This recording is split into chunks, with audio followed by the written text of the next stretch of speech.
નમસ્તે મિત્રો, હું પોક્યા વંદના. મારી ચેનલ જીકે કી સોલ્યુશનમાં દરરોજ કંઈક નવું જાણવા માટે આ ચેનલને સબસ્ક્રાઈબ કરો.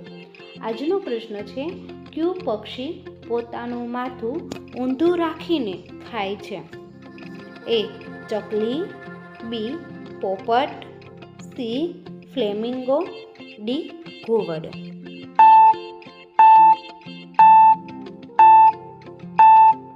સાચો જવાબ છે સી. ફ્લેમિંગો.